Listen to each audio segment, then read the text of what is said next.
how to never get angry or bothered by anyone you know. Life will always throw people at you who challenge your peace. Sometimes it's a careless word, sometimes an unfair action, sometimes just someone's energy that seems to pierce right through your calm.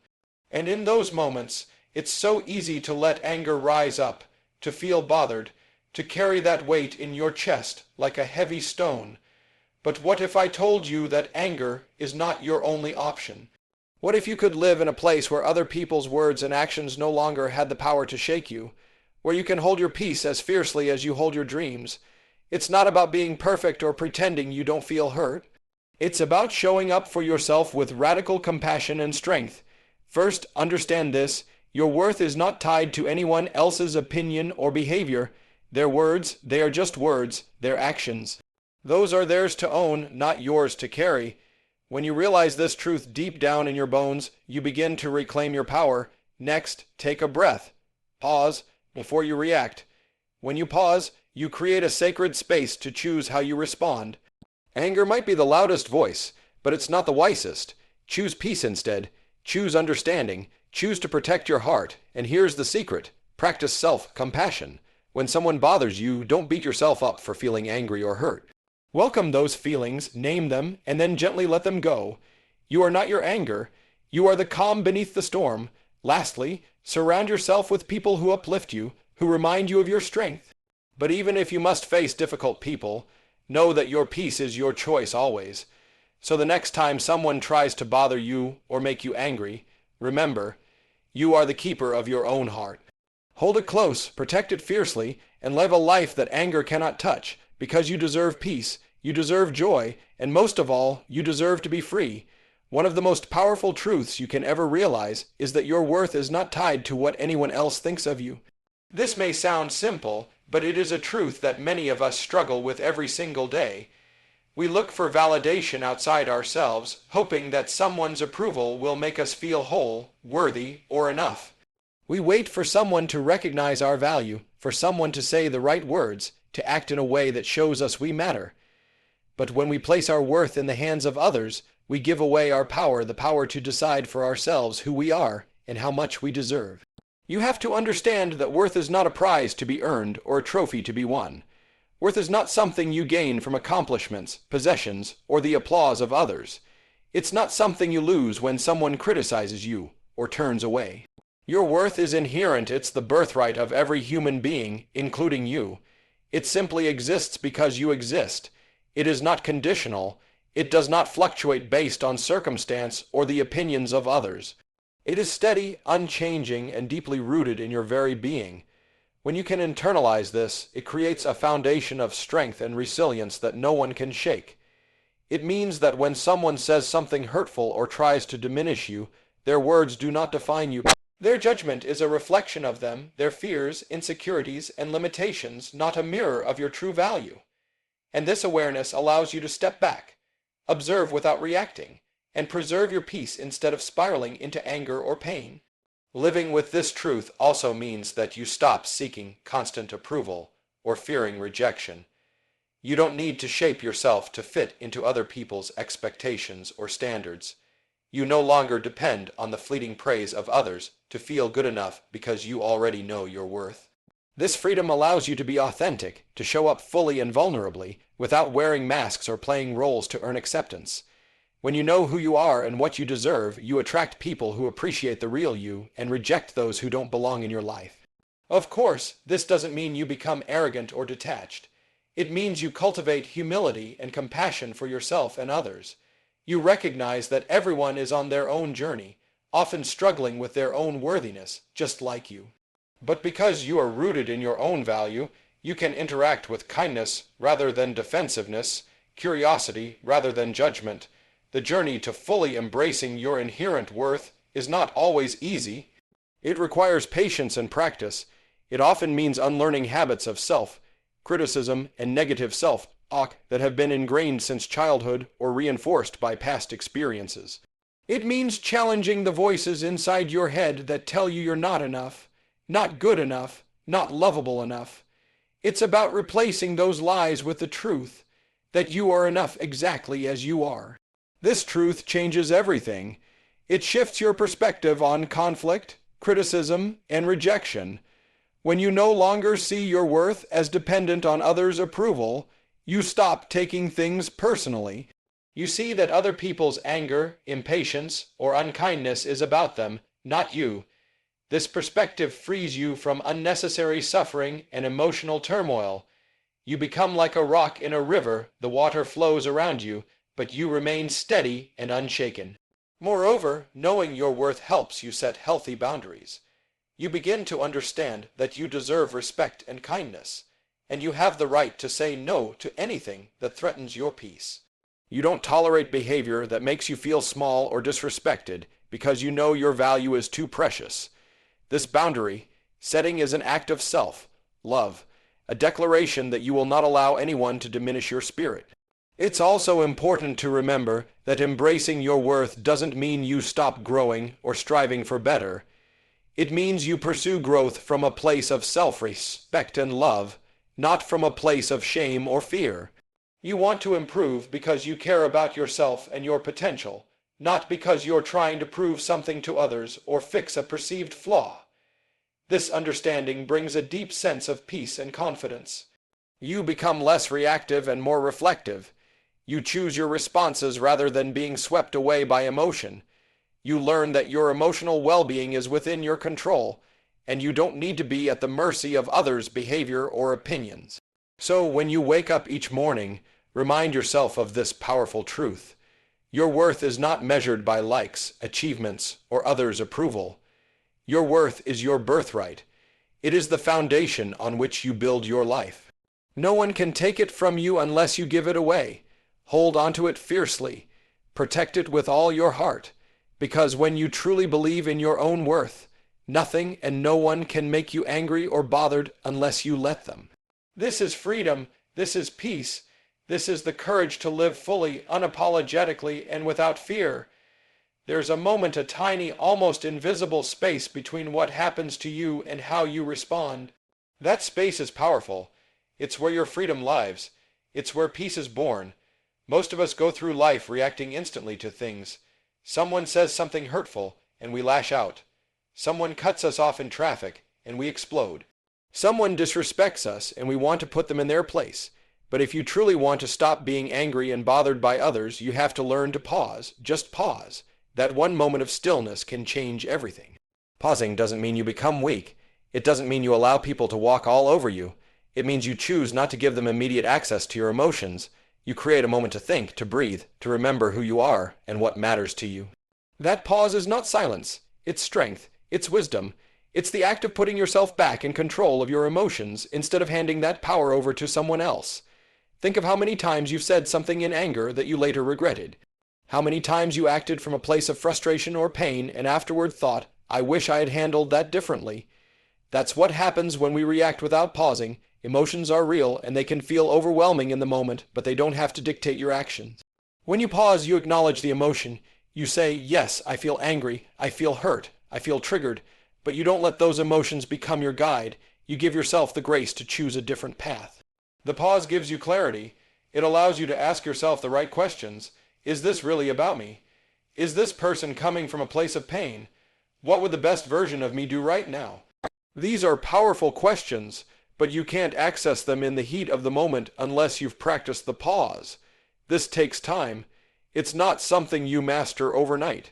It's a habit you build, one experience at a time. You'll start to notice the situations that used to trigger you begin to feel different. Instead of being swept away by the moment, you'll feel anchored. People will still be rude. Life will still be unfair. But you won't be shaken as easily. You'll know how to find that pause and step into it like a sanctuary, because that's what it is, a sanctuary, a place where you can reconnect with your strength, your values, and your truth before choosing your next move. You'll also begin to notice the power in not reacting. People may expect you to snap back or to get defensive, but when you pause instead, it disarms them. It interrupts the cycle of conflict. You're no longer playing the same game. You're not trading blows. You're protecting your peace. You're showing the kind of maturity that doesn't need to prove anything to anyone. That's where true confidence lies, not in the loudness of your reaction, but in the calm of your restraint. This practice isn't just about handling conflict with others. It's about how you talk to yourself too. When you make a mistake or feel disappointment, pause before letting self-criticism rush in. When things don't go your way, pause before letting negativity take over your mindset. That pause gives you a chance to be kind to yourself, to reset your thoughts, and to speak to yourself with the same grace you'd offer a friend. It's self-leadership in its purest form, and let's be honest, pausing isn't always easy. When emotions run high, it's tempting to react quickly. The brain loves to protect us from pain and often jumps into fight or flight mode before we've had time to think. But this is where awareness becomes your ally. The more you practice noticing your triggers and recognizing when you're getting pulled into an emotional reaction, the better you become at slowing it down. You start to see it coming. You feel the heat rising, the tension building. And instead of jumping into it, you choose to step back. Even if just for a breath, one breath, that's often all it takes. One conscious inhale and exhale can be the difference between peace and chaos. That breath reconnects you to your body, your spirit, your values. It slows down the storm and brings you back to the center. You don't need an hour-long meditation in the middle of a tough conversation. Sometimes all you need is to close your eyes for a second, breathe deeply, and remind yourself, I get to choose how I respond. And when you do respond, let it be from intention, not impulse. Let it be rooted in your strength, not your anger. This doesn't mean you become passive. It means you respond with clarity and purpose. You speak your truth without screaming. You set your boundary without burning the bridge. You show up with dignity and let that be your message. Eventually, this becomes your way of life. You begin to live with more emotional intelligence, more patience, more power. You don't react to every annoyance or insult. You don't get rattled by every rude comment or disrespectful tone. You've learned to live in that space between stimulus and response, and in doing so, you've taken back your control. You've also become a role model to others, your children, your friends, your team. People notice the way you handle pressure and conflict, and they're drawn to your energy. They feel your calm, your presence, and your peace. Not because life is easy for you, but because you've done the hard work of mastering yourself. So remember this, the next time someone tests your patience, pause. The next time your buttons get pushed, pause. The next time life doesn't go your way, pause. That moment is yours. Protect it, use it, grow in it. Because in that pause you become powerful. In that pause you rise above. In that pause you become unshakable. And that, more than anything, is how you stop letting others control your peace. You stop being reactive and start becoming intentional. You stop living in emotional chaos and start creating emotional freedom. All it takes is one pause at a time.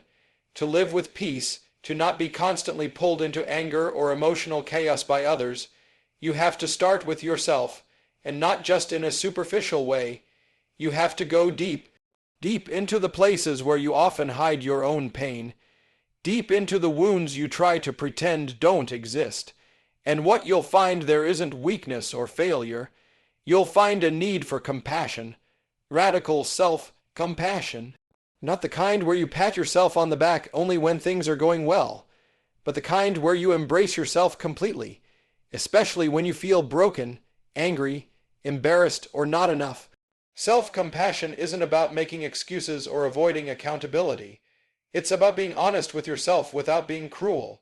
It's recognizing your humanity, your limits, your emotions, and holding space for all of them. The truth is, life is hard. People can be unkind. Mistakes happen. And sometimes we lose our temper, feel disappointed in ourselves, or respond in ways that we later regret. But punishing yourself internally, carrying shame, or beating yourself up doesn't make you stronger. It makes you smaller. It makes you forget your power, and worst of all, it creates a cycle where you become more reactive, not less. Practicing radical self-compassion means you acknowledge your emotions without judgment. When you feel triggered, when someone pushes your buttons, you don't bury that feeling or pretend it isn't there. You don't shame yourself for having an emotional response. You simply say, this is what I'm feeling right now, and that's okay. That simple sentence, that's okay, can open up so much space in your heart. It creates a safe place within you, a sanctuary where you don't have to be perfect to be accepted. When you start responding to yourself with compassion, everything begins to shift. You start to see your emotions not as threats, but as messengers. You begin to understand that anger, irritation, and frustration are not weaknesses. They're signals, signals that something inside of you needs attention, care, and maybe even healing. Without self-compassion, those signals get ignored or rejected. You suppress them, deny them, or get angry at yourself for even feeling them. But with self-compassion, you turn toward them. You say, "What do I need right now?" instead of, "What's wrong with me?" And this is where the real strength lies. It's in giving yourself permission to feel without falling apart.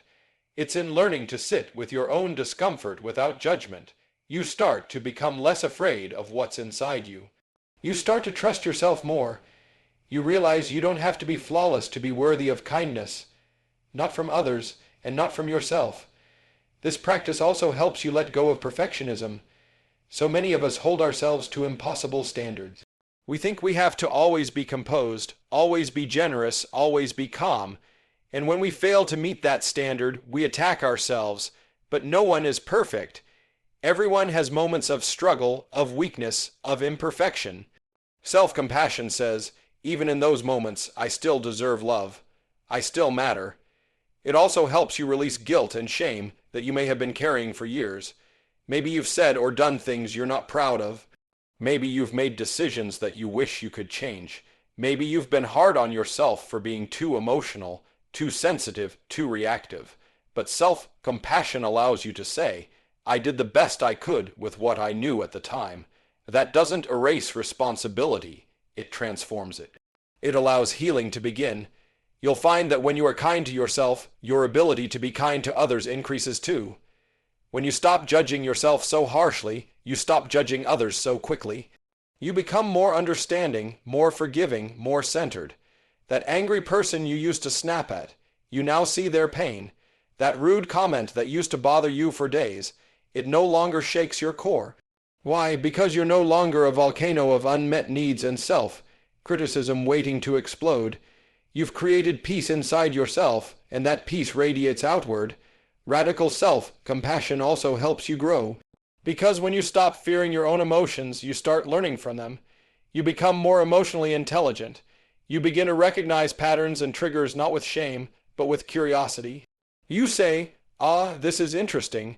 Why did that moment upset me so much? What part of me is still hurting? And in that inquiry, healing happens. You begin to rise above the chaos. You stop being pulled into every emotional wave and start surfing it with awareness and grace. And the beautiful thing is, self-compassion is something you can practice every single day. It's not something reserved for meditation or quiet reflection. You can practice it in the middle of conflict, in the middle of stress, in the middle of a mistake. It can be as simple as placing your hand on your heart and saying, "This is hard right now, but I'm doing my best." It can be a breath, a kind word, a conscious choice to respond with gentleness instead of self-punishment. The world will always have critics. You will always face situations where others misunderstand you, judge you, or treat you unfairly. But when you treat yourself with compassion, you create a fortress that others cannot penetrate. You stop looking outward for validation because you've built a deep well of inner support. You no longer need to react to every insult or prove your worth to people who don't see it, because you see it. You know it, and that is enough. So practice radical self-compassion like your peace depends on it, because it does. Treat yourself like someone worth caring for deeply. Speak to yourself as you would to a dear friend who is struggling. And in every moment of self-doubt, remind yourself, you are enough even in your imperfection, especially in your imperfection. That is how you become unshakable. That is how you stop being consumed by anger or pain from others. You meet yourself with love, and when you do, you discover that the person you've been waiting for to bring you peace has been with you all along. There's a quiet truth that, once understood, changes how you see the world and how you respond to those who try to bring you down. That truth is simple but powerful. Hurt people hurt people. Those who lash out, who insult, who belittle, who push your buttons. Most of them aren't doing it because they are strong or confident. They do it because they are carrying something heavy inside. Pain, insecurity, fear, trauma, and that pain spills out in ways that affect others, especially those closest or most available. When you can look past someone's harsh behavior and see the wounded soul behind it, your perspective shifts. Your instinct to fight back softens, and in that moment, you gain control, not over them, but over yourself. It's important to know this isn't about excusing toxic behavior or tolerating abuse. You should always protect your boundaries and your well-being. But understanding the root of someone's behavior can free you from the emotional trap of taking it personally. It helps you step out of the role of victim and into the role of observer. You stop asking, "Why are they doing this to me?" And you start seeing, "This is what they're going through." That mental shift is a shield against the kind of anger and bitterness that can consume your life if left unchecked. Think about a time someone was rude to you for no reason. Maybe it was a stranger who snapped at you, a coworker who spoke to you with sarcasm, or even a loved one who treated you coldly. Your first instinct may have been to get angry, to defend yourself, or to hold a grudge. But what if you had paused and said to yourself, "This person must be hurting"? What if you saw their harshness not as a reflection of your worth, but as a signal of their internal battle? That understanding, that empathy, not pity but genuine awareness, can dissolve your anger before it ever fully forms. Most people are not taught how to deal with their pain in healthy ways. Many are walking around with wounds that were never healed. Wounds from childhood, rejection, betrayal, loneliness. They may have never been shown what love looks like, what kindness sounds like, or how to regulate their emotions. So instead, they project their pain outward. They attack so they don't feel small. They control so they don't feel powerless. They insult so they don't feel invisible. And if you don't see that clearly, it's easy to get caught in the web of their dysfunction. But you don't have to get caught. You can rise above it by choosing compassion over combat, by realizing that their behavior says more about them than it does about you. It's hard to do this in the heat of the moment, especially when someone is pushing your buttons. But when you train your mind to remember this principle, hurt people, it creates a pause, a break in the chain reaction. It allows you to choose peace instead of retaliation. You begin to understand that the people who try to bring you down are often trying to feel powerful in a life where they feel powerless. You see that cruelty is sometimes a mask for deep, unspoken sorrow. That anger is often a cover for wounds they're too scared to face, and the more you understand this, the less you take their words and actions as a personal attack. You don't internalize their hate because you recognize it as a cry for help they don't know how to express. Even those who seem to have it all together, who smile on the outside but criticize others, may be carrying invisible burdens. We all wear masks. Some wear masks of confidence to hide their self-doubt. Others wear masks of toughness to hide their pain. When you can look beyond the mask, you stop seeing enemies and start seeing people in pain, and that awareness makes you strong, not just emotionally, but spiritually. This doesn't mean you become naive or overly tolerant. It means you respond from a place of strength rather than weakness. You can still speak up. You can still walk away. You can still set firm boundaries. But you do it without hatred in your heart. You do it without letting their pain become your pain. That's what emotional freedom looks like, being able to acknowledge someone's actions without absorbing their energy. Understanding this truth also brings healing to your past. Maybe there were people in your life who hurt you deeply. Parents, teachers, friends, partners. You may still carry scars from what they said or did. But when you begin to see that they, too, were hurt people acting out of their own wounds, something begins to shift. It doesn't erase what they did, and it doesn't mean it was okay, but it gives you insight. It helps you understand that their pain was never about you, and in that understanding there is release, there is peace. You begin to see that everyone is on a journey. Some are just further along in healing than others. Some are stuck in cycles they don't know how to break, and you're choosing to break free. You're choosing not to pass on the pain. You're choosing not to mirror their dysfunction. That is courage. That is power. That is the beginning of a life lived with wisdom and grace. And the more you practice this mindset, the more natural it becomes. It doesn't mean you become emotionless. You'll still feel hurt, frustration, and anger at times. That's part of being human. But you won't be ruled by those emotions. You'll have a deeper sense of calm inside you, a kind of emotional armor that protects you without hardening your heart. You'll realize that the strongest person in the room isn't the one who shouts the loudest or wins the argument. It's the one who can see pain in others and still choose peace. So when someone treats you unfairly, remember, it's not always about you. Often, it's about a pain they haven't named, a wound they haven't healed, a darkness they haven't faced, and your power lies in not letting that darkness pull you in. Instead, you stand in your light. You hold your peace, you rise, because you understand, because you see clearly. Because hurt people, and you choose not to continue the cycle.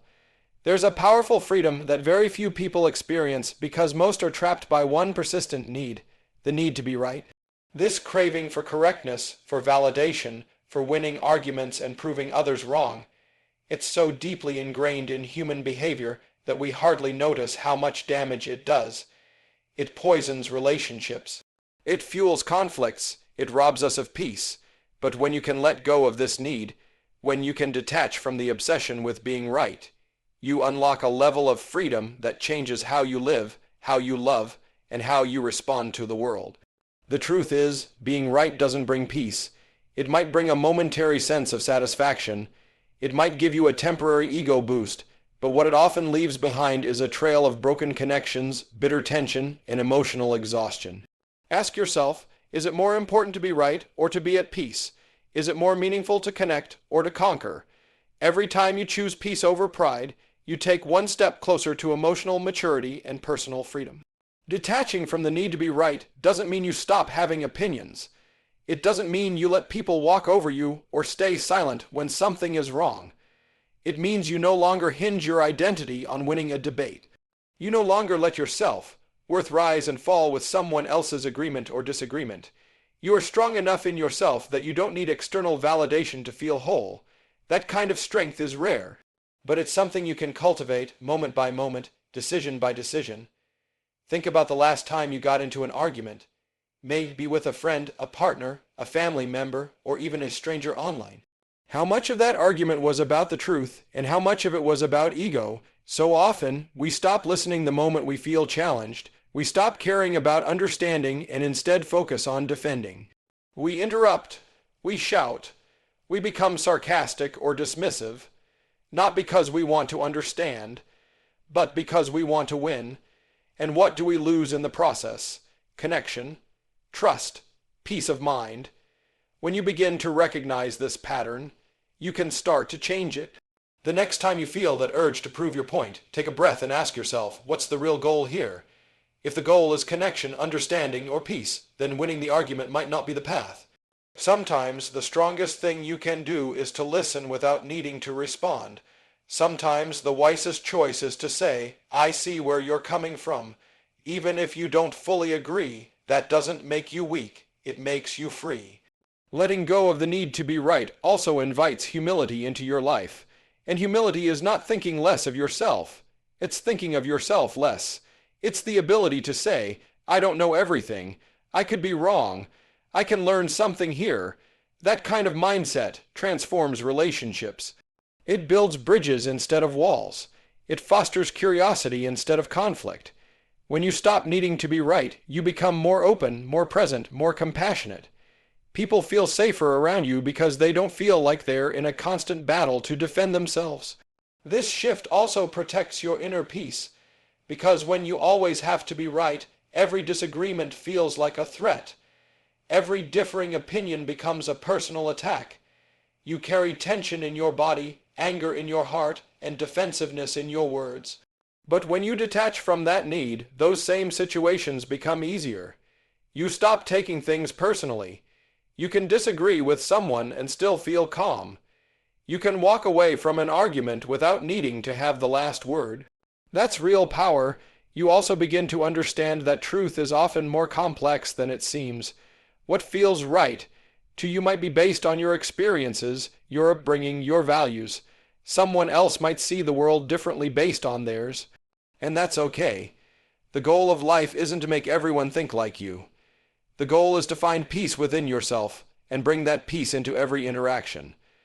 When you let go of the pressure to be right, You allow space for wisdom to enter. You create room for growth. You become a better listener, a better partner, a better human. This mindset also helps in moments of conflict where emotions are high. In the heat of an argument, it's easy to say things you'll regret. But if you can remember that you don't have to prove anything, that being right isn't more important than being kind, then you can pause. You can choose silence over sarcasm. You can choose grace over aggression. That choice can save relationships. It can heal wounds before they deepen. And it can leave you with the dignity of knowing you stayed true to your higher self. Letting go of the need to be right also teaches you how to surrender control. Because the truth is, you can't control what other people believe. You can't force someone to see your point or accept your truth. But you can control how you respond. You can choose to keep your peace even when others are trying to provoke you. You can walk away with your head held high, not because you won the argument, but because you refused to lower your spirit to a fight that wasn't worth it. And over time, people notice this. They begin to trust you more. They come to you not for arguments, but for wisdom, because your calm presence becomes a refuge in a world full of noise and ego. You become the person who doesn't need to shout to be heard. You speak with quiet confidence, and people listen not because you demand it, but because you've earned it. So practice this. The next time someone challenges your opinion, take a breath. Feel that urge to prove yourself, and let it pass. Instead of fighting to be right, be curious. Ask questions. Listen deeply. And if the conversation goes nowhere, if the other person insists on misunderstanding you, it's okay. You don't need to convince them. You don't need to win. Your peace is not up for negotiation. It is yours to protect. Because when you no longer need to be right, you become unshakable. You become free. And in that freedom, you find something even more valuable than victory. You find peace. There comes a time in life when you realize that if you don't anchor yourself to something deeper, something bigger than your emotions, your circumstances, and other people's opinions, you'll be tossed around like a leaf in the wind. People will upset you, situations will frustrate you, the world will provoke you, tempt you, test you, and if you don't have something solid to hold onto, something rooted beyond the noise, you will find yourself constantly reacting instead of responding. Constantly chasing peace but never finding it, constantly fighting battles that were never yours to fight. That is why anchoring yourself in something deeper is not just a suggestion. It is a necessity. What does it mean to be anchored? It means your identity, your worth, your peace, and your direction don't come from what's happening around you. They come from what's rooted within you. You don't ride the emotional roller coaster that everyone else is on. You don't let your peace rise and fall with other people's moods. You don't let anger control your day just because someone else lost control of theirs. You are grounded, rooted, steady. And this steadiness comes not from pretending everything is fine, but from building your life on something that cannot be shaken. Some people anchor themselves in faith, others in values, others in a deep sense of purpose. Whatever form it takes, the key is this. It has to be bigger than your ego, bigger than your pride, bigger than your desire to always be liked, to always be right, to always win. Because when you're anchored in something deep and eternal, you stop being moved by things that are shallow and temporary. Insults roll off your back. Criticism doesn't sink you.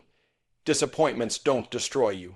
Because your foundation is not built on what the world says. It's built on what you know to be true in your soul. You start to see life through a different lens. You stop reacting to everything as if it's a personal attack. You start responding with wisdom, with calm, with purpose. That's what happens when your heart is anchored. You develop emotional maturity, spiritual resilience. You become someone who can walk through storms without being swept away. And let me tell you, storms will come. People will let you down. Life will throw you curveballs. But if you're anchored, you won't drift. You won't drown. Anchoring yourself means you have to spend time building that inner world. It doesn't happen by accident. It takes intention.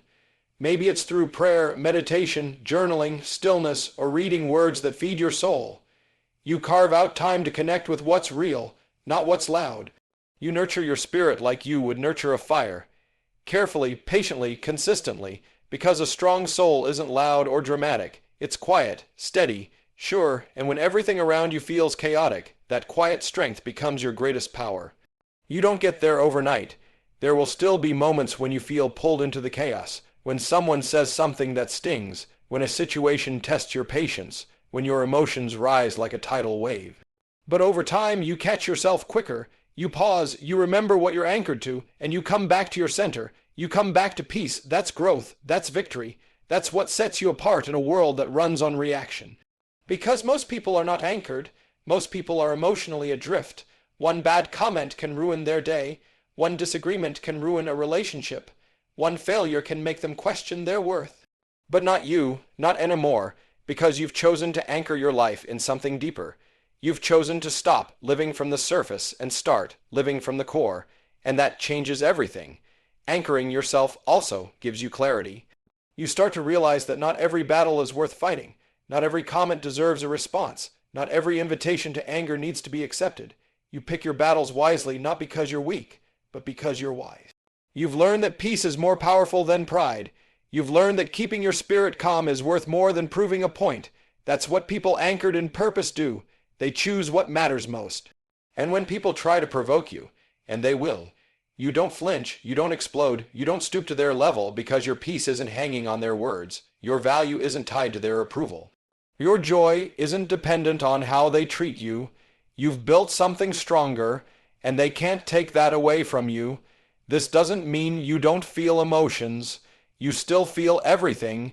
You still get sad, angry, hurt, disappointed. But those emotions don't control you. They don't define you. You experience them without becoming them, and then you return to your anchor. You return to what is true, that you are enough, that you are loved, that your peace is sacred, that your life has meaning, no matter what anyone else says or does. Anchoring yourself also helps you love others better, because when you're not so consumed with protecting your ego or proving your point, you have more room to be patient, kind, understanding. You become someone who can offer grace even when others don't deserve it. And that grace becomes a mirror. It reflects strength, not weakness. It shows the world that true power comes from control, not force. From love, not fear. From depth, not noise. So anchor yourself. Anchor yourself in faith, in truth, in love, in something eternal. Build your life on the unshakable. Let your values be the ground beneath your feet. Let your purpose be the compass in your hand. Let your soul be the lighthouse in the storm. And when the waves rise, when the winds howl, when people try to drag you into drama or anger or chaos, you'll smile, not because you're blind to the storm, but because you've already decided where you stand. And where you stand is strong, steady, unshaken, because you're anchored, and the world can't move someone who's rooted in something greater than themselves, certainly. Here's a *** powerful motivational conclusion ** to your speech on ***. How to never get angry or bothered by anyone ***, written in the style of Billy Graham, bold, heartfelt, and spiritually grounded without subheadings. And now, my friend, let me tell you this. The peace you are looking for is not out there in the world. It's not in winning arguments. It's not in controlling others. And it surely isn't in holding on to bitterness. It is inside you. It is a gift, a power, a decision. You don't have to be angry every time someone offends you. You don't have to take everything personally. You don't have to fight every battle that comes your way. The path to peace begins the moment you say, "Enough is enough. I will not be a slave to my emotions. I will not hand over my peace to anyone or anything." When you pause before you react, when you see people through eyes of compassion instead of competition, when you remember that nobody on this earth has the power to disturb the calm within your soul unless you give them that power, that is the moment you step into true freedom. This is not weakness, my friend. This is strength. This is not running away. This is rising above. So go forward now. Let the fire of anger die down. Let the storms of offense pass you by. You were not created to live with a heart weighed down by rage, with a mind chained by other people's actions. You were created to walk in peace. You were created to live with purpose. You were created to shine with a light that no insult, no betrayal, no provocation can dim. Anchor yourself. Master your response. Guard your heart, and you will live not just above anger, but beyond it. Let them talk, let them provoke, let them rage you. You walk in peace, because that's who you are now, and that's who you're called to be. God bless you. Stay strong, stay free, stay unshaken.